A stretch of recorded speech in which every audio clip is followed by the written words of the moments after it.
السلام عليكم السلام عليكم السلام عليكم ورحمة الله وبركاته.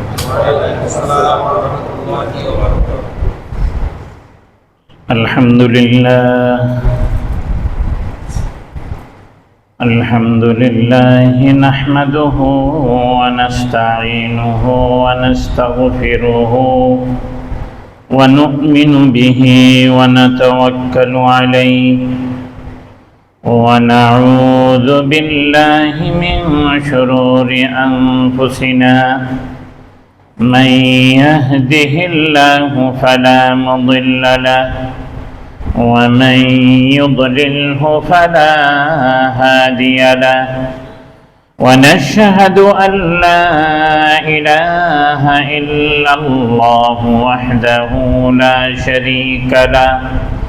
لا شريك له ولا نذير له ولا مثيل له ولا مثال له ونشهد أن لا إله إلا الله وحده لا شريك له وأشهد أن محمدًا عبده ورسوله أرسله بالحق بشيرا ونذيرا بين يديه الساعة من يطع الله ورسوله فقد رشد أما بعد فأعوذ بالله من الشيطان الرجيم بسم الله الرحمن الرحيم واتل عليهم نبأ ابن آدم بالحق إذ قرب قربانا فتقبل من أحدهما ولم يتقبل من الآخر قال لأقتلنك قال إنما يتقبل الله من المتقين صدق الله المولانا العظيم وعن عائشة صديقة رضي الله تعالى عنها قال أن النبي صلى الله عليه وسلم قال ما عمل ابن آدم عملا يوم النهر أحب إلى الله من إحراق الدم وإنه ليأتي يوم القيامة في قرنه ما عليها قرنها وأشعارها وأذلافها وإن الدم ليقع من الله بمكان قبل أن يقع بالأرض فتوبوا بها نفسا أو كما قال النبي صلى الله عليه وسلم وصدق رسوله النبي الأمي الكريم وصدق من الشاهدين والشاكرين والحمد لله رب العالمین حمد تعریف اس خدا کی جس نے بخشا زندگی حمد تعریف اس خدا کی جس نے بخشا زندگی درود سلام اس نبی پر جس نے سکھایا بندگی بلغ العلا بکمالہ کشف الدجى بجمالہ حسنت جميع خصاله صلوا عليه وآله اللهم صل على سيدنا ونبينا وشفيعنا وحبيبنا ومولانا محمد صلى الله عليه وعلى آله وأصحابه وبارك وسلم الحمد لله ثم الحمد لله আল্লাহ সুবহানাহু ওয়া তাআলার লাখো কোটি শুকর যে মহান পরওয়ারদিগার আলম আমাদের সকলকে হজের মাসগুলির মূল হজের মাস জিলহজ মাসের প্রথম দুমা আদায় করার জন্য আসার বসার কোরআন ও সুন্নাত থেকে কিছু আলোচনা করবার এবং শুনবার যে তৌফিক আল্লাহ সুবহানাহু ওয়া তাআলা দান করছেন, ওই জন্য জুবানান সর্বে সুজুদ হয়ে কালিমাত শুকর আদায় করি, বলি আলহামদুলিল্লাহ। আল্লাহ সুবহানাহু ওয়া তাআলার দরবারে দরখাস্ত পেশ করি, আল্লাহ আমরা যে কয়েকখানা সালাতু সালাম পড়লাম, এই কয়েকখানা সালাতু সালামকে অগণিত গুণ অজস্র গুণে বৃদ্ধি করে আল্লাহর হাবিবের উপযুক্ত করে সোনার মদিনার মধ্যে হাদিয়াতান পৌঁছায় দিন, বলেন আমিন। আল্লাহ সুবহানাহু ওয়া তাআলার দরবারে দরখাস্ত পেশ করি, আল্লাহ যত মুমিন মুমিনা দুনিয়াতে বিদায় নিয়ে গেছে, যারা দুনিয়াতে জীবিত আছে কিয়ামত পর্যন্ত যত মুমিন মুমিনা দুনিয়াতে আসবেন, আল্লাহ সকলের সমস্ত গুনাহ খাতা মাফ করে দিন, সকলকে জান্নাতি হিসেবে কবুল মঞ্জুর করে দিন। আলহামদুলিল্লাহ সুম্মা আলহামদুলিল্লাহ।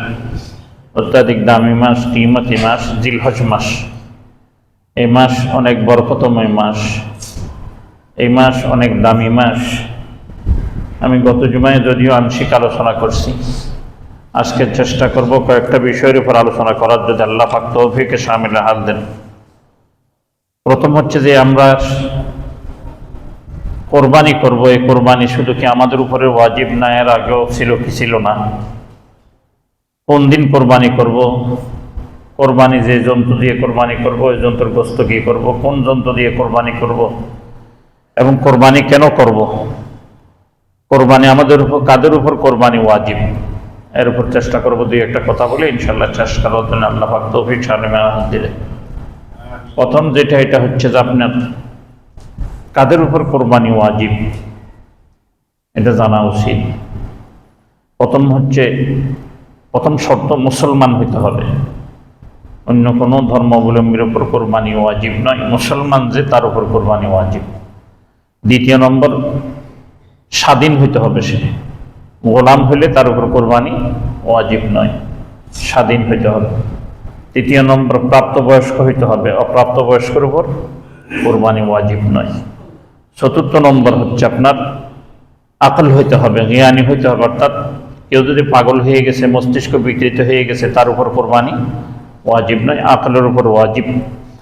এবং মুকিম হইতে হবে, মুসাফির হইলে হবে না, সেই হজযাত্রী হইল এরপরও তার উপর কোরবানি হবে না, কোরবানি হবে মুকিম দিনই, তার উপর কোরবানি ওয়াজিব হবে।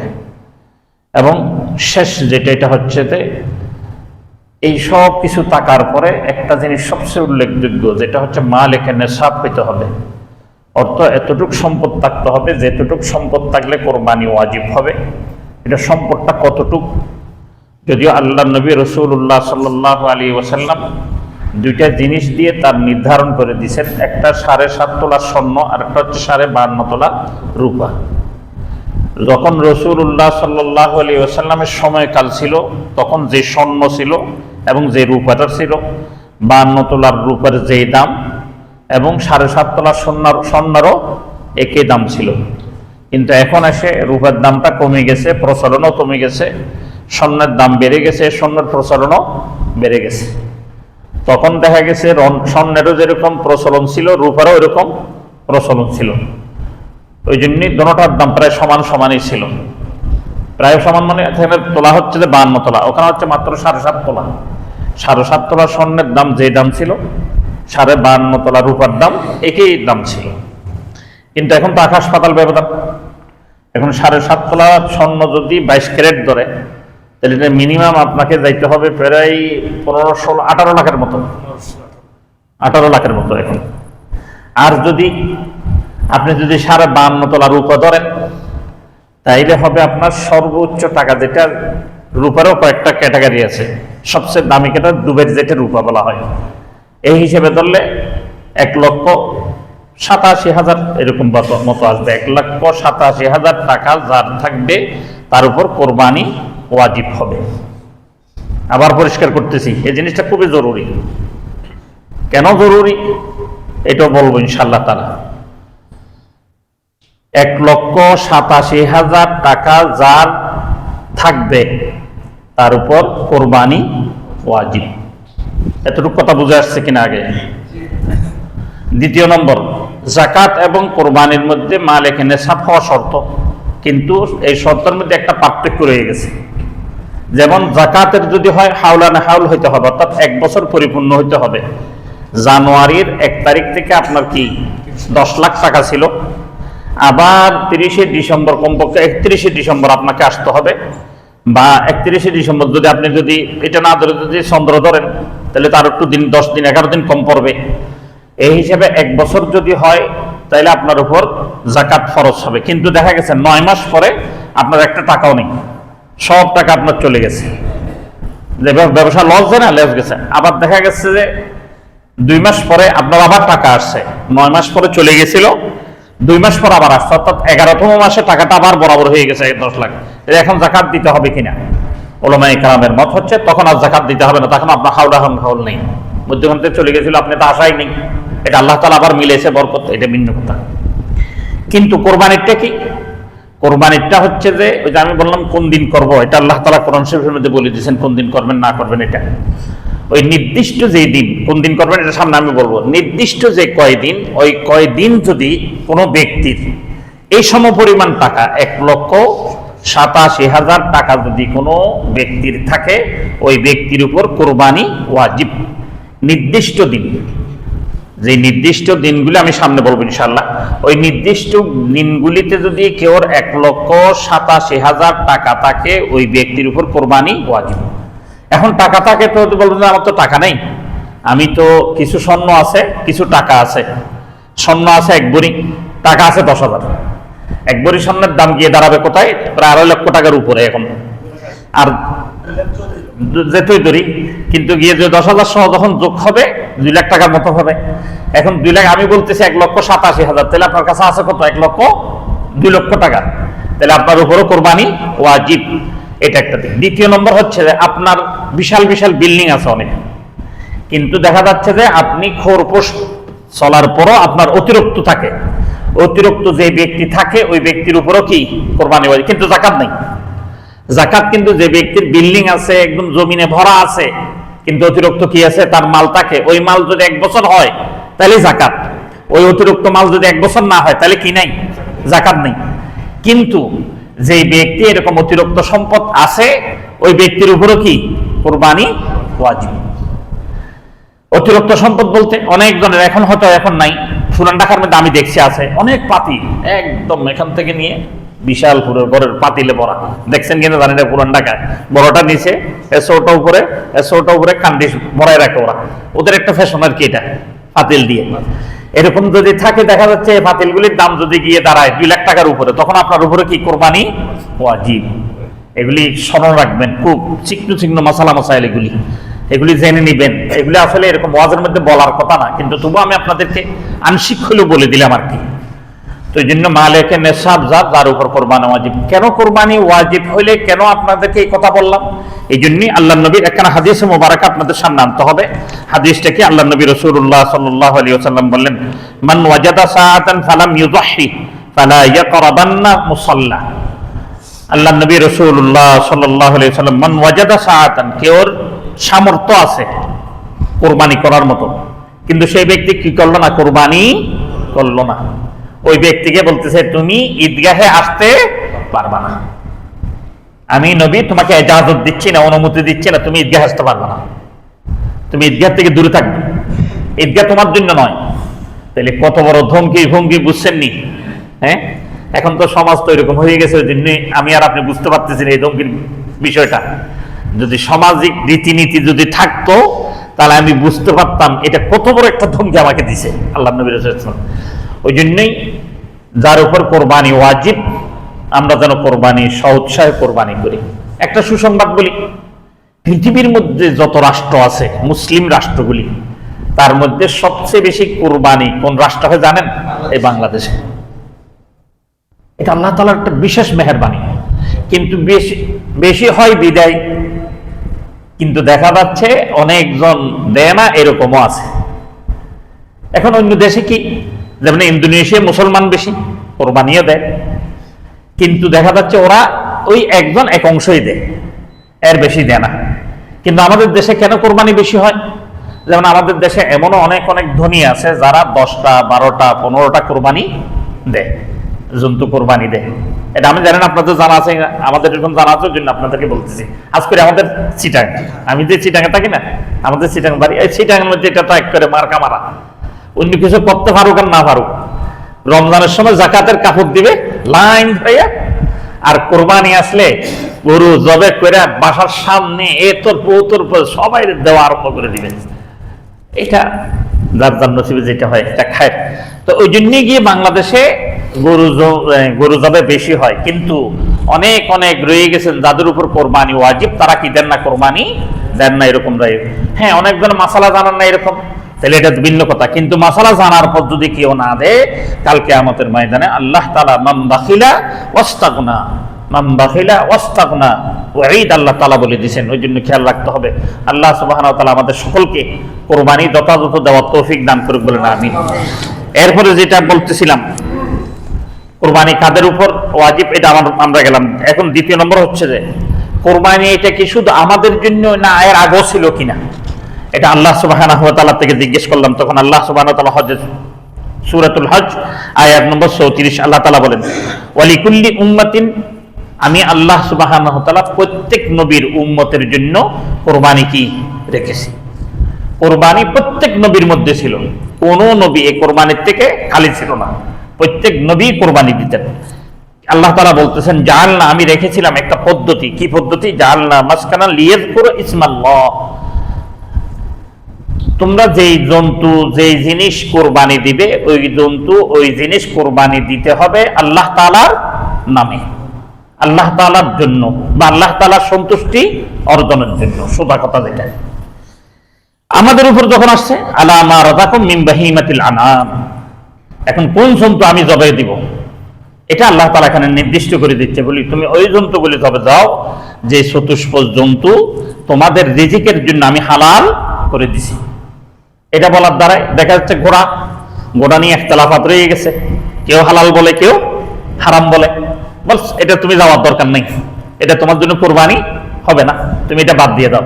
তাহলে চতুষ্পদ জন্তু ঘোড়া ফালে কি লালন ফালে করা নাই, এটা চতুষ্পদ জন্তু না। তো চতুষ্পদ জন্তু যদি শুধু ধরে তাইলে হবে না, কোনটা হইতে হবে? যেটা রিজিক হিসেবে তোমাকে দিছে, হালাল আল্লাহ তাআলা করে দিছে। তার মধ্যে আমাদের বাংলাদেশে 4টা জন্তু সবচেয়ে বেশি, একটা হচ্ছে মহিষ, একটা গরু, একটা ছাগল, একটা ভেড়া। এই 4টা বেশি পাওয়া যায়, এই 4টা দিয়ে কোরবানি আমাদের দেশে বেশি দিয়ে থাকে। এবং আমি বলছিলাম এই গোশত আমরা কি করব, এটা আল্লাহ সুবহানাহু ওয়া তাআলা বলছেন, ফাকুলু মিনহা, এখান থেকে তুমি খাও। ওয়াতুইমুল বাসিল ফাকির বা ইসাল ফাকির, তুমি তোমার যে আশপাশ যারা কোরবানি দেয় নাই, কোরবানি দেওয়ার সামর্থ্য নাই, ওইরকম ব্যক্তিদেরকে দিয়ে তারপর তুমিও খাও, তাদেরকেও খাওয়াও, তুমিও খাও। এর বাহিরে আমাদের দেশে প্রথাগত একটা নিয়ম, এটা হচ্ছে প্রথাগত কি 3 ভাগে ভাগ করো, 1 ভাগ নিজে খাও, 1 ভাগ আত্মীয় স্বজনকে দাও, 1 ভাগ গরিব মিসকিনদেরকে দাও। ভালো, এটা ভালো, এটা খারাপ না, আপনি পারেন, দিতে পারেন, সমস্যা নেই। না জায়েজ নাই, না জায়েজ কেউ বলতে পারবে না এটাকে। কিন্তু উত্তম কোনটা? উত্তম হচ্ছে এটা নিজে খাবে, এবং যারা কোরবানি করতে পারতেছে না ওইরকম ব্যক্তিদেরকে কি দিবে? গোশত দিবে। এটা কি উত্তম? এটা কেন উত্তম? এটা আল্লাহ তাআলা বলছে, আমি বলছি না, আল্লাহ তাআলা বলছে। প্রথাগত এটাও আপনি পারেন, কোনো সমস্যা নেই, কিন্তু আল্লাহ তাআলা করছেন এটাও আপনি পারেন। আল্লাহ সুবহানাহু ওয়া তাআলা আমাদের সকলকে গোশত আমরা কি করব এই কথাটা আমরা শুনলাম। এরপর রয়ে গেছে কোন দিন আমি কোরবানি করব। এটা আল্লাহ সুবহানাহু ওয়া তাআলা বলতেছেন, ওয়ায়াযকুরু ইসমাল্লাহি ফি আইয়ামিন মা'লুমাত, আমি নির্দিষ্টকৃত কয়েকটা দিন দিছি, ওই কয়েকদিন তোমরা কোরবানি দিতে পারবে, এর আগেও পারবে না, এর পরেও পারবে না। তখন এগুলি কোথায় পাবো? তখন আল্লাহ নবীর থেকে জিজ্ঞেস করলাম, ইয়া রাসূলুল্লাহ এগুলি কোন তারিখ? তখন আল্লাহ নবী বলতেছেন জিলহজ মাসের 10, 11, 12, 10, 11, 12, 10 তারিখ ঈদের নামাজের পর থেকে, ঈদের নামাজের আগে পারবে না, আবার ঈদের নামাজের পর থেকে নিয়ে 12 তারিখের সূর্য অস্ত নিমিতে যাওয়ার পূর্বে পর্যন্ত দিনে রাইতে আপনি কোরবানি দিতে পারবেন। কথাটা বুঝতে পারতেছেন? একটা লোক দিনে অফিস করা লাগতেছে, সেই সুযোগ পাচ্ছে না, সময় নাই তার, একদম ভোরে চলে যেতে হয়, আসে মাগরিবের পরে শাক্ত হয়ে যায়। এখন সেই ব্যক্তি কোরবানি করবেন? হ্যাঁ করবেন। আপনি 10 তারিখ দিনগত রাত, 11 তারিখ দিনগত রাত, এই রাতের মধ্যে আপনি কি দিতে পারবেন? কোরবানি দিতে পারবেন, কোনো খরচ নেই, কোনো সমস্যা নেই। কিন্তু উত্তম দিনে দেওয়া, কিছু সতর্কতার কারণে, যেমন রক কাটা, অমুক কাটা, সমুক কাটা, কিছু বিষয় রয়ে গেছে, ওই জন্য উত্তম হচ্ছে দিনে দেওয়া। হ্যাঁ, কেউ অফার করলে রাত্রেও দিতে পারবেন, কোনো সমস্যা নেই। কোন দিন দিব এটা গেল। এখন আমরা যে বিষয়টা জানতেছিলাম এটা হচ্ছে এটাই যে আল্লাহ সুবহানাহু ওয়া তাআলা কোরবানিটা কেন দিলেন, এটা সবচেয়ে বড় জিনিস। আসেন, আল্লাহ তাআলা এই কোরবানিটা কেন দিলেন? সহজ ভাষায় যদি বলা হয়, এই কোরবানি আপনার দুনিয়ার সমস্যার সমাধান করে দিবে, আখিরাতের সমস্যার সমাধান করে দিবে। সুবহানাল্লাহ বলবেন নাকি? ছয়জন বলতে বাকিরা বলেন। কোরবানি এমন একটা জিনিস, এটা আপনার দুনিয়ার সমস্যার সমাধান করে দিবে, আখিরাতের সমস্যার সমাধান করে দিবে। এটা আমি বলতে হুজুর আপনার থেকে বলতে, আমি আমার থেকে বলতেছি না, আমি যে আয়াতটা আপনাদের সামনে খুতবার মধ্যে তেলাওয়াত করেছিলাম ওই আয়াতে আল্লাহ তাআলা বলতেছেন, ওয়াতলু আলাইহিম নাবা বানি আদম বিল হক ইয ক্বাররাবা কুরবানান ফাতুকবিলা মিন আহাদিহিমা ওয়া লাম ইউতাকাব্বাল মিনাল আখার ক্বালা লা আকতুলান্নাকা ক্বালা ইন্নামা ইয়াতাকাব্বালুল্লাহু মিনাল মুত্তাকিন। আল্লাহ তাআলা বলেন, ওয়াতলু, হে নবী, আলাইহিম, আপনার উম্মতদেরকে আপনি একটু জানাইয়ে দেন, আপনার সাহাবায়ে কেরামকে আপনি জানাইয়ে দিন, সাহাবায়ে কেরাম যেন পরবর্তী জেনারেশনকে জানাইয়ে দেয় কি নাবা ইবনে আদম, বনি আদমের, আদম আলাইহিস সালাতু ওয়াস সালামের সন্তানদের যে সমস্যাটা হয়েছিল, এই সমস্যাটা কিসের মাধ্যমে সমাধান করেছিল এটা আপনি একটু বলে দিন। এটা সমস্যা ছিল, কি সমস্যা ছিল? আসেন, এটা একটু শুনলে আমাদের পরিষ্কার হয়ে যাবে। আল্লাহ সুবহানাহু ওয়া তাআলা দুনিয়াতে বনি আদম দেওয়ার একটা নিজাম সিস্টেম রাখছে। কি সিস্টেম? আল্লাহ তাআলা চাইলে পারেন পিতাও লাগে না, মাতাও লাগে না, পিতাও লাগে না, মাতাও লাগে না, আল্লাহ চাইলে বনি আদম দিতে পারেন। আদম আলাইহিস সালামকে দিয়েছেন। মাতা লাগে না, পিতা দিয়ে দিতে পারেন। হাওয়া আলাইহিস সালামকে দিয়েছেন। পিতা লাগে না, শুধু মাতা দিয়ে দিতে পারেন। আল্লাহ পাক ঈসা আলাইহিস সালামকে দিয়েছেন। এবং যেটা আম নিজাম, আম সিস্টেম হচ্ছে পিতা এবং মাতার মাধ্যমে দিয়ে থাকেন। আরেকটা মানে অর্থাৎ সর্বসাধারণ একটা পদ্ধতি হচ্ছে যে একজন দুনিয়াতে আসেন। কিন্তু আল্লাহ তাআলা ব্যতিক্রম করলেন আদম আলাইহিস সালাতু ওয়াস সালামের আওলাদ ফরজন্দানদেরকে। ওনার ঘরে 120 জোড়া সন্তান হয়েছে। যে গর্ভ থেকে জোড়া জোড়া হইতো, একটা মেয়ে একটা ছেলে, একটা মেয়ে একটা ছেলে, একটা মেয়ে একটা ছেলে, দোনোটা ছেলে হয়েছে, দোনোটা মেয়ে হয়েছে, এরকম নাই। আল্লাহ তাআলা একটা ছেলে একটা মেয়ে দিতেন। তার মধ্যে যে প্রথম জোড়া হয়েছেন এটা হচ্ছে হাবিল, তার সাথে আরেকজন মেয়ে। দ্বিতীয় জোড়া যিনি কাবিল, তার সাথে আরেকজন মেয়ে। এখন কাবিল যিনি, কাবিলের সাথে বরকত দিয়ে, কাবিল যিনি, তার সাথে যেই মেয়েটা হয়েছে ওই মেয়েটা সুন্দর ছিল, অতি সুন্দরী ছিল। আর বড়জনের সাথে, হাবিলের সাথে যে মেয়ে হয়েছে এটা সুন্দর ছিল না। তখন সেই যুক্তি দাঁড় করাইলো, এমন যুক্তি দাঁড় করাইলো, বলতেছে দেখেন বাবা, আপনার আল্লাহর হুকুম টুকুম আমি মানি না। কারণ আমার যুক্তি বলে যে আমি যার সাথে, যে আমার সাথে দুনিয়াতে আসছে, সে আমার সাথে দুনিয়াতে থাকবে। তো বলছে তুমি যুক্তি মানতেছো, যুক্তি অর্ধেক মানো কেন, পুরোটা মানো। এরকম যুক্তি কিন্তু আরেকজন দিয়েছিলেন। তাকে আল্লাহ তাআলা কি বলছেন? শয়তানির রাজিম, শয়তানির রাজিম। তুমি এমন ভাবে আমার রহমত থেকে বিতাড়িত হবে, তুমি জিন্দেগি তো আমার রহমতের আশা তুমি করতে পারবে না। ফেরাউন কি আল্লাহর রহমত পায় নাই? অবশ্যই হয়েছে। আল্লাহর রহমত ছাড়া ফেরাউন চলতে পারতো না। কিন্তু দেখা গেছে শয়তান আল্লাহ তাআলার কোন ধরনের রহমত সে পাবে না। তখন সে যুক্তি দিয়েছিল, আল্লাহ তাআলা বলেন উসজুদু লি আদমা ফাসাজাদু ইল্লা ইবলিস, সিজদা করো তুমি আদমকে। বলছে আমি কেন আদমকে সিজদা করব? সে আদমকে সিজদা করে নাই। আবা ওয়াস্তাকবার, সে অস্বীকার করলো আমি সিজদা করব না। ওয়াস্তাকবার, আপনি বলবেন অহংকার করছে না, আমি বলি যে যুক্তি দিছে। যে যুক্তি দাঁড় করাইতে চায় তার মধ্যে অহংকার আসে। কি আসে? অহংকার আসে, বড়ত্ব আসে। ওই জন্য আল্লাহ আকবার ওয়াস্তাকবার বলছে, সে অহংকার করছে, অর্থাৎ তার যুক্তি দিছে। কি যুক্তি দিয়েছিল? আল্লাহ তাআলা বলছে ক্বালা মা মানাকা আল্লা তাসজুদু ইয আমারতুক, আমি যে তোমাকে হুকুম দিলাম সিজদা করার, এটা তোমাকে কি, কিসে তোমাকে বাধা দিল? ক্বালা আনা খায়রুম মিনহু খালাকতানি মিন নারিন ওয়া খালাকতাহু মিন তিন। বলে আপনি কি বলেন? আমি আগুনের তৈরি, আর হচ্ছে আদম মাটির তৈরি। মাটিটাকে নিচে, আগুন উপরের দিকে যায়। বলছে শুনো, আগুন যে নিবানোর কয়েকটা তরিকা আছে, পানি দিয়ে, গ্যাস দিয়ে, আবার মাটি দিয়ে। ধুলাবালি দিলে আগুন নিবে যায় না। তো তুমি যুক্তি অর্ধেক মানলা যে উপরের দিকে যায়, যে মাটি যে বাড়লে আগুন নিবে যায়, এটা তুমি মানো না? এরকম ভাবে কাবিলও যুক্তি অর্ধেক মানছে। কি মানছে? আসছে জোড়া, জোড়া যাইতে পারবে একসাথে দুনিয়ার থেকে যাইতে পারবে? তাহলে যুক্তি অর্ধেক মানলা আর অর্ধেক মানলা, তাহলে বোঝা যাচ্ছে যত জিনিস আপনি যুক্তি দিবেন, যুক্তিটা সাময়িক থাকবে, পরবর্তীতে আবার পরিবর্তন হয়ে যাবে। আর আল্লাহর হুকুম যেটা থাকবে, এটা যখন পড়ছে, যেদিন দিছে, ওই দিন থেকে কিয়ামত পর্যন্ত একই ধরনের থাকবে, এর মধ্যে কোনো পরিবর্তন হবে না। বুঝছেন? যুক্তি এবং আল্লাহর হুকুম বেশ কম কি? যুক্তি এখন দিছে, এখন থাকতেছে, ঠিক আছে, কিন্তু পরবর্তীতে এটা পরিবর্তন চলে আসবে। আপনি আপনার মস্তিষ্ক থেকে বের করতেছেন, এই বের করাটা কিছুক্ষণের জন্য সাময়িক, ঠিক আছে, কিন্তু পরবর্তীতে কি হয়ে যাবে? তবদিলাত হয়ে যাবে, পরিবর্তন হবে। আর আল্লাহ তাআলা যেটা দিছে, এটা যে দিন থেকে 1400 বছর আগে যে দিছে, একদম কিয়ামত পর্যন্ত একই বরাবর থাকবে। এই জন্যই আল্লাহর হুকুম আল্লাহর হুকুম, এটা বান্দার যুক্তির সাথে কখনো কি মিলতে পারে না। ওই জন্যই যখন সে বলল আমরা জোড়া আসছি, জোড়া থাকবো, বলছে না, এরকম চলবে না। তাইলে কি করো? বলে তোমরা একটা কাজ করো তাইলে এখন।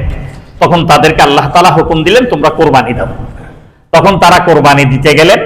কোরবানি দেওয়ার পর একজনের কোরবানি আল্লাহ তাআলা কবুল করলেন, আরেকজনেরটা কবুল করলেন না। অর্থাৎ হাবিলেরটা কবুল করলেন, কাবিলেরটা কবুল করলেন না। অনেক বড় দুম্বা, অমুক সমুক, এটা বিশাল, অতটুকু আমি যাবো না, আমি এতটুকু কথা বলার জন্য। তাহলে এই যে কোরবানি দিতে বললেন, কেন কোরবানি দিতে বললেন? তারা সমস্যা বেঁধে গেছিলেন, দুনিয়াবী সমস্যা, বিবাহ নিয়ে। একে বিবাহ করব না একে বিবাহ করব, এই বিবাহর সমস্যার সমাধান করতেছে কি দিয়ে? কোরবানি দিয়ে। তাহলে আমার আর আপনার দুনিয়াবী যত ধরনের সমস্যা আছে, যত ধরনের সমস্যা, জায়েজ সমস্যা, আমি না জায়েজ সমস্যা বলতেছি না। আপনি বলবেন যে হুজুর আমি তো একটা মেয়েকে প্রেম করি, তারে প্রেম করি যে আমার ঘরে নিয়ে আসার জন্য, তাহলে আমি কোরবানি দিব। হারাম কাজে আপনি কোরবানি দিবেন, হালাল হয়ে দেবে মনে করছেন। বরং কোরবানি যেটুকু প্রেমের জন্য ছিল, এটা আরো ছিঁড়ে দেবে বড় করে। ওই জন্য যেটা হালাল, যেটা এটার মধ্যে, হারামের মধ্যে কথা চলতেছে না। দুনিয়াবি হালাল যত ধরনের সুরত আছে, যত সমস্যাগুলি আছে, ওই সমস্যাগুলি সমাধান আপনার হইতে পারে একমাত্র কোরবানির মধ্যে। আখিরাতের কি সমস্যা? আখিরাতে কোথায় যাবেন? আখিরাত দুইটা সুরত, হয় জান্নাত নতুবা জাহান্নাম। হয় জান্নাত নতুবা, আমি এটা বলে শেষ করে দিচ্ছি, হয় জান্নাত নতুবা জাহান্নাম। জান্নাত ভালো জিনিস, জাহান্নাম ভালো জিনিস না? জাহান্নাম খারাপ জিনিস, জান্নাত ভালো জিনিস। তাহলে মানুষ ভালো চায় না মন্দ চায়? ভালো চায়। তাহলে আখিরাতের মধ্যে ভালো যদি যাইতে হয়, তাহলে এটা কিসের মাধ্যমে যাইতে পারবে? কোরবানির মাধ্যমে। হাদিসে রয়ে গেছে, আল্লাহর নবী বললেন তুমি কোরবানির জন্তু হিষ্টপুষ্ট দাও, কারণ ফুলসারাত পার হওয়ার জন্য তোমার সহায়ক হবে কে? এই তোমার কোরবানির জন্তু। তাহলে আখিরাতেও তোমাকে এই কোরবানি নসরত করবে, আর দুনিয়াতে সমস্যার সমাধান কে করবে? এই কোরবানি করবে। তাহলে কেন কোরবানির থেকে পিছনে থাকি? ও ভাই, ও কোরবানির থেকে পিছনে থাকবো না, স্ব-উৎসাহে কোরবানি দিব। এখন কিছু লোক রয়ে গেছে বলে মুসলমান, কিন্তু উনি আবার উনি মুসলমান। আমার যে কোনো একজন আমার পরিচিত লোক আমার বলতেছে, জানেন আপনার, আমার মুসল্লি না, উনি আমার অন্য মহল্লার মুসল্লি, উনি নাকি বলতেছে এই যে জীব হত্যা, এটা তো ভালো না, এটা অনুত্তম। আমি বলি যে হায় আফসুস, দুনিয়ার মানুষ যত ধরনের আইন করছে, যত ধরনের বিজ্ঞান, অমুক সমুক, এই সেই যত করছে, সমস্ত কিছুতে তবদিলাত আসছে। আমি প্রথমে বলছি একটা কথা, তবদিলাত বুঝেন, পরিবর্তন আসছে, কিন্তু আল্লাহর হুকুমের মধ্যে কোনো পরিবর্তন আসে না। আল্লাহ তাআলা যে জীবগুলি আমার আর আপনার জন্য হালাল করে দিছে, এগুলি খাইতেছে কি এখন থেকে না আদম আলাইহিস সালামের জামানা থেকে? আচ্ছা, আদম আলাইহিস সালামের জামানা থেকে যে খেয়ে আসার পর এগুলি কি কম পড়ে গেছে? সব পড়ে গেছে, বিলুপ্ত হয়ে গেছে। কিন্তু এমন জন্তু আছে যেগুলি জিন্দেগিতে কেউ খায়ই নাই। সুন্দরবনের বাঘ বিলুপ্ত হয়ে যাচ্ছে কি যাচ্ছে না? কেন যাবে? এগুলি পাহারা দিয়ে রাখতে চাচ্ছে, এরপরও বিলুপ্ত হয়ে যায়। আর গরু খাইতে খাইতে খাইতে খাইতে পৃথিবীর মধ্যে কোরবানি করা শ্রেষ্ঠ বাংলাদেশ, এরপরে সবচেয়ে বেশি কোরবানি গরু, তাজা মোটা তাজা গরু কোথায়? বাংলাদেশেই। পাকিস্তান, কি বলেন, ইন্দোনেশিয়া, যে রাষ্ট্রগুলি সবচেয়ে বেশি কোরবানি দেয়, ওইগুলিতে হেষ্টপুষ্ট তাজা বড় বড় গরু কোরবানির মধ্যে জবে দিচ্ছে। ঈদের মধ্যে জবে দিচ্ছে, আকিকার মধ্যে জবে দিচ্ছে, এমনি প্রতিদিন কচুঘাট বাজারে আর যত বাজার আছে সমস্ত বাজারে জবে দিচ্ছে, এর ভরে তো গরু থেকে যায়। আর সুন্দরবনের বাঘ কেউ খায়ও না, ধরেও না, কিছু করে না, এর ভরে থাকে না, বিলুপ্ত হয়। এটাই আল্লাহ তাআলার হুকুম। ওই তুমি যদি পশুপ্রেমী হয়ে থাকো, তুমি পশুপ্রেমী হয়ে থাকো। আমি সময় সময় বলি, এখানে আমার এলাকায় কুকুরগুলি রে ওই গরুর এই আপনার আছে না মুরগির কিছু মাংস নেতে, আমি একজন মহিলা দিতেছে, তারা বললাম, বোন আপনি এটা দিচ্ছেন কেন? বলে যে এটা জীব না, এই জীবকে তো সেবা করাই আমাদের লক্ষ্য উদ্দেশ্য। ও মানুষ তাইলে জীব না, এই কুকুরটা জীব হইল, কারণ মানুষ অনাহার রয়ে গেছে, তাকে আপনি কি সেবা করতে পারতেছেন না, তাকে দিতে পারতেছেন না। আপনি জানেন এমন অনেক পরিবার এখন আছে যে পরিবার একটা মুরগি, ফার্মের মুরগি এখন আনতে তার অনেক কষ্ট হয়ে যায়, ফার্মের মুরগি আনতে কষ্ট হয়, কিন্তু আপনি কুকুরকে খাওয়াইতেছেন। ও ভাই, ও কুকুরের রিজিক আপনার হাতে নাই। কুকুর কি খাবে না খাবে এটা কুকুরের রিজিক আল্লাহ তাআলা দিয়ে দিছে। কুকুর যেখান থেকে কিভাবে খাওয়ার এটা কুকুর খাবে, কিন্তু মানুষকে আল্লাহ তাআলা রিজিক মানুষের হাতে দেয় নাই, আল্লাহ তাআলার হাতে রেখে দিছে। ওই জন্য মানুষের রিজিক মানুষকে তালাশ করে নিতে হয়। ওই জন্য তালাশের মধ্যে আপনি তার নসরত করেন। ওই জন্যই বলছে, এই যে আপনার কিছুক্ষণ আগে আমি আপনাদেরকে বলছিলাম, আল্লাহ তাআলা বলছেন ওয়াতিমুল বাসাইল ফাকির বাসিল ফাকির, আপনি আপনার অভাবগ্রস্তদেরকে কি দেন, অভাবগ্রস্তদেরকে দেন। এটা অনেক বড় একটা ফজিলতের কাজ। ওই জন্য আল্লাহ সুবহানাহু ওয়া তাআলা আমাদের সকলকে, আমি আজকে ভাঙ্গা চোরা এদিক ওদিক থেকে যেভাবে কথা বললাম, শুধু একমাত্র এটাই যে কোরবানির ফজিলতের উপর বয়ান করার জন্য, অনেক কোরবানির ফজিলত বয়ান করছে আজকে 20-22 বছর পর্যন্ত। তাহলে আজকে একটু ব্যতিক্রম একটু আলোচনা টুকরা টুকরা করে দিলাম। এটা হচ্ছে এটাই যে কোরবানি অত্যন্ত দামি নিয়ামত, কোরবানি অত্যন্ত দামি নিয়ামত। এই কোরবানি আমাকে আপনাকে দুনিয়ার সমস্যারও সমাধান করে দিবে, আখিরাতের সমস্যারও সমাধান করে দিবে। এই কোরবানি দিয়ে আল্লাহ তাআলা আমাদের সকলকে দুনিয়ার সমস্যার সমাধান করার তৌফিক দান করুক, আখিরাতের সমস্যার সমাধান করার তৌফিক দান করুক। ওই জন্য আল্লাহ সুবহানাহু ওয়া তাআলা আমাদের সকলকে এই ইবাদতটা করার তৌফিক দান করুক। এই ইবাদতটা ওই দিন এত দামি। আল্লাহর নবী রাসূলুল্লাহ সাল্লাল্লাহু আলাইহি ওয়াসাল্লাম বলেন, ওই দিন ফরজ ইবাদতগুলি ব্যতীত এই ইবাদত এত দামি, এত দামি। সাহাবায়ে কেরাম জিজ্ঞেস করলেন, ইয়া রাসূলুল্লাহ, আমি যদি জিহাদে যাই, জিহাদে যাওয়ার পর আমি যদি জিহাদ করি, এর চেয়ে কি কোরবানি দামি? আল্লাহ বলেন, হ্যাঁ এর চেয়ে দামি, কিন্তু হ্যাঁ ওইটার থেকে দামি নয়। যে ব্যক্তি জিহাদে গেছেন, জানও দিয়ে দিছে, মালও দিয়ে দিছে, জান মাল দোনোটা সে আল্লাহর রাস্তায় দিয়ে দিছে, ওই ব্যক্তি আফজল। কিন্তু যে ব্যক্তি মাল দিয়ে আসছে, জান নিয়ে ফেরত আসছে, ওই ব্যক্তির চেয়ে কোরবানির দিন কোরবানির করাটাই উত্তম। বলেন সুবহানাল্লাহ। ওই জন্য আল্লাহ সুবহানাহু ওয়া তাআলা আমাদের সকলকে কোরবানি করার তৌফিক দান করুক, বলেন আমিন। এরপর আর একটা মাসালা, এটা হচ্ছে, এটা কোরবানির অনেক মাসালা আছে, অনেক মাসালা। এটা আমি মাসালা বলতেছি না, একটা দোয়ার বিষয়ে আলোচনা করতেছি। কোরবানির মাসালাগুলি মেহেরবানি করে জেনে নেবেন। কোরবানির মশলা অত্যাধিক সূক্ষ্ম মশলা, খুব তীক্ষ্ণ তীক্ষ্ণ মশলা। যেমন নাকি অনেকজনে কোরবানি দিচ্ছেন, মার নামে ধরেন কোরবানি দিচ্ছেন, ওরা 3 ভাই। এখন 3 ভাই বলছে আমি 10,000 দিলাম, আমি 10,000 দিলাম, আমি 10,000 দিলাম, 10,000 10,000 30,000 টাকা দিয়ে কোরবানি দিয়ে দিছে। এখন একবার কোরবানির মধ্যে টাকা দিয়েছে কয়জনে? শরীক হলো কয়জন? 3 জন। তাহলে এটা মশলা কি হবে? কোরবানি হয়েছে কি হয় নাই? কোরবানি হয় নাই। তাহলে এটা সমাধানের রাস্তা আছে না? সমাধানের রাস্তা কি? সমাধানের রাস্তা হচ্ছে এটাই, ওই 30,000 টাকা যে দিচ্ছে 3 ভাইয়ে, এটা হয় যে কোনো এক ভাইয়ে মালিক বানাই দিবে, নতুবা তার মারে মালিক বানাই দিবে। এখন মা যদি মনে চায় 20,000 টাকা দিয়ে দিতে পারে, 25,000 টাকা দিয়ে দিতে পারে, 30,000 টাকা দিয়ে দিতে পারে, 10,000 টাকা দিয়ে দিতে পারে, এটা তার মার ইচ্ছে। কথা বুঝেন না মনে হয়? ওই জন্যই মালিক বানাই দিতে হবে, যারে দিব তার মালিক বানাই দিব। এটা একটা গেল। দ্বিতীয় নম্বর হচ্ছে, আমি একাই আমার ভাইয়ের নামে করতেছি, কিন্তু ভাইয়ের উপর কোরবানি ওয়াজিব, কিন্তু আমার ভাইকে না জানিয়ে ফুন্ডামি করে আমি আমার ভাইয়ের নামে কোরবানি করে দিচ্ছি, কোরবানি হবে না। ওই যদি শরীক কেউ সাথে করছে, ওই 7 জনের একজনও হবে না। কারণ যার উপর কোরবানি ওয়াজিব হবে তার ইজাজত নেওয়া লাগবে। সাধারণ একটা জিনিস কি? ইজাজত, অনুমতি। তার ভাই আমি আপনার জন্য কি করতে চাচ্ছি কোরবানি, কারণ আমি রেখে করতেছি, তো কারণ আপনি করেন আপনারটা, আমি আপনার নামে এখানে করবো ইনশাল্লাহ। আচ্ছা ঠিক আছে, দাও। ওই ভাই যখন ইজাজত দিয়ে দিবে, তাহলে এই কোরবানি করলে কি হবে? জায়েজ হবে। এরকম কিছু মাসালা আছে, অনেক অনেক মাসালা। আমি এরকম মাসালা বলতে গেলে আপনার সময় চলে যাবে। ওই জন্য মাসালাগুলি আমরা জেনে নিব। আল্লাহর ওয়াস্তে বলতেছি, কোরবানি করব, খুব সতর্কতার সহিত কোরবানি করব। কোরবানি যেমন তেমন জিনিস না, এটা অনেক দামি জিনিস, দামি নিয়ামত। আল্লাহ তাআলা নিয়ামতকে আমরা যথাযথভাবে করার তৌফিক দান করুক, বলে না আমিন। ওই জন্য দ্বিতীয় নম্বর যে জিনিসটা হচ্ছে যে, আজকে হচ্ছে আপনার কয় তারিখ? আজকে 7 তারিখ। জি আজকে চাঁদের 4 তারিখ, চাঁদের, আমি চাঁদের কথা বলতেছি, চাঁদের 4 তারিখ আজকে। তাহলে কালকে শনিবার 6 তারিখ, 5 তারিখ, রবিবার 6 তারিখ, সোমবার 7 তারিখ, মঙ্গলবার 8 তারিখ, মঙ্গলবারের পরের দিন বুধবার।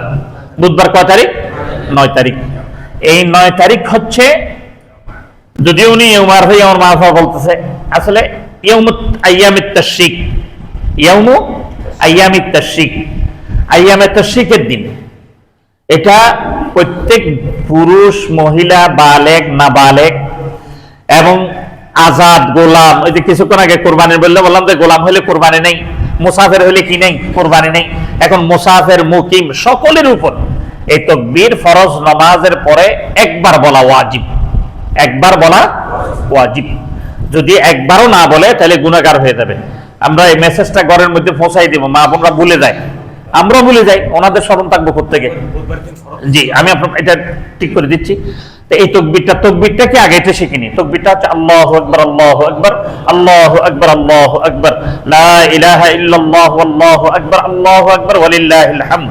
প্রথম 4 বার বলবেন আল্লাহু আকবার, আল্লাহু আকবার, আল্লাহু আকবার, আল্লাহু আকবার, লা ইলাহা ইল্লাল্লাহু আল্লাহু আকবার, আল্লাহু আকবার ওয়ালিল্লাহিল হামদ। এই তাকবীরটা আমরা একবার কমপক্ষে বলতে হবে, 3 বার বলতে পারো, সমস্যা নেই। একবার যখন বলবো একটু উঁচু আওয়াজে বলবো, একটু উঁচু আওয়াজে বলবো।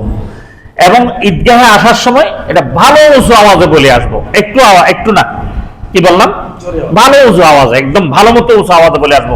এরকম বলবো আল্লাহু আকবার, আল্লাহু আকবার, আল্লাহু আকবার, আল্লাহু আকবার, লা ইলাহা ইল্লাল্লাহু আল্লাহু আকবার, আল্লাহু আকবার ওয়ালিল্লাহিল হামদ। কমপক্ষে এবার 3-4 বার বলে তারপর আস্তে আস্তে বলে হলে আসবো, যদি লজ্জা লাগে আস্তে আস্তে বলে হলে আসবো, তকবীর বলে বলে আসবো, তকবীর বলে বলে যাবো। কুরবানি যখন জবে দিব তকবীর বলে বলে দিব, তকবীর বলে বলে শেষ করবো ইনশাআল্লাহ তাআলা। আল্লাহ তাআলা আমাদের সকলকে তৌফিক দান করুন বলেন আমিন। আর যে ফরজ নামাজের পর যে একবার করে বলা, এটা কোনটা? এটা হচ্ছে 9 তারিখ, যে বুধবার। আমি দিনগুলি বলে দিচ্ছি। বুধবার ফজরের নামাজ থেকে আমরা শুরু করব। বুধবার ফজরের নামাজ থেকে শুরু, প্রতি ওয়াক্ত নামাজ। বৃহস্পতিবার প্রতি ওয়াক্ত নামাজ, শুক্রবার প্রতি ওয়াক্ত নামাজ, শনিবার প্রতি ওয়াক্ত নামাজ, রবিবার আসরের সময় বলে শেষ করে দেব। কয়দিন হলো? 5 দিন। বুধবার ফজর থেকে শুরু, আর বৃহস্পতিবার পুরা দিন, আর শুক্রবার পুরা, শনিবার পুরা, রবিবার আসর পর্যন্ত। এই আসরের নামাজের পর বলে ক্ষান্ত করে দেব, বন্ধ করে দেব। আল্লাহ সুবহানাহু ওয়া তাআলা আমাদের সকলকে এই ওয়াজিব আমলটা করার তৌফিক দান করুন বলেন আমিন। ওয়া আখিরু দাওয়ানা আলহামদুলিল্লাহি রাব্বিল আলামিন।